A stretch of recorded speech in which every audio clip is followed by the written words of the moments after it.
dunida inta aad joogto waxaad ku arkaysaa waxyaabo ka yaabiya maskaxda aadanuhuna waxay u fakartaa si kala duwan mararka qaarna waxa ay ka fakartaa maskaxda aadanuhu waxyaalo la yaab leh muuqaalkan aad arkayso marka uu kuu muuqdo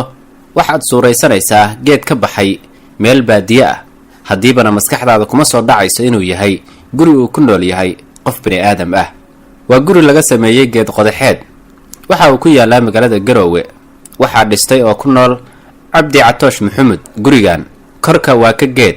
waxaase ku hoos yaal aqal Soomaali uu dhistay Cabdi Maxamed kaas oo ku nool yahay inkasta oo aan gudaha u galin xilliga aan la kulmay Cabdi waxa uu ku guda jiray diyaarinta qadadii uu cuni lahaa oo uu ku samaysanayay hoygiisa ka samaysan geed qodaxeedka Cabdi Maxamed ayaan kala sheekaystay waxa ku kalifay inuu dhisto gurigan ka samaysan geed qodaxeedka iyo sida uu ugu nool yahay waxa uu sheegay inuu ugu nool yahay sida dadku ay guryaha ugu nool yihiin isla markaana uu ka dhistay bahallada iyo waxyaabaha la midka ah uuna ku faraxsan yahay inuu ku noolaado noloshaasi maadaama uusan lahayn hoy kale oo uu tago aniga Cabdi Catoosh Maxamed baa la yiraahdaa dadweynaha shacabka ee Puntland dowladda Puntland iyo dadweynaha shacabka meeshu way ugu ogyihiin dhowr sano aan deganahay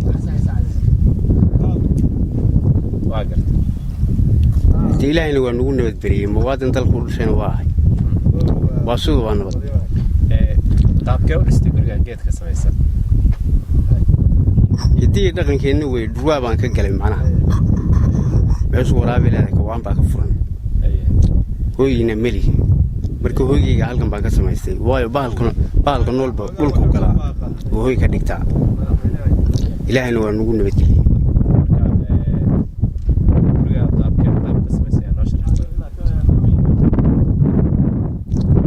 ana hadiirka korowada aragtaa xagga hoose gurigeena hidii dhaqanka ay ma dhaxaba ka dhacaysan waraabtii waxa kasta hooyi wax walba marka dabcan waa dhir waana soo jirtay dhirtaan waxa ku soo jirtay dhirtan waxa cagaftu dhulka la geliyay mooska aan ka soo jiitay iyo waxaan gacanteeda ku jiray labadu weelay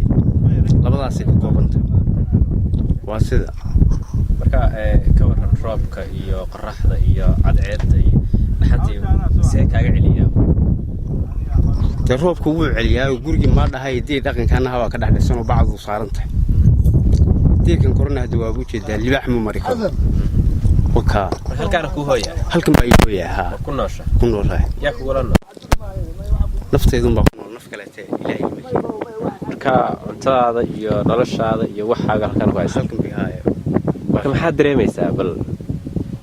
fikraddan see kuugu dhalata waa wax في لوح محفوظ وح قرن وي وح ربي قري وي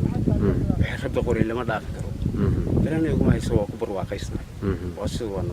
hadda waa ku faraxsanta inaan meeshaan ku noolaato gurigaana deganaato dii ilaahay waa beediyay waa ku noolaa walaal waa sida meeqa sano way kugu qaaday inaad dhisto 3 sano waa dhisay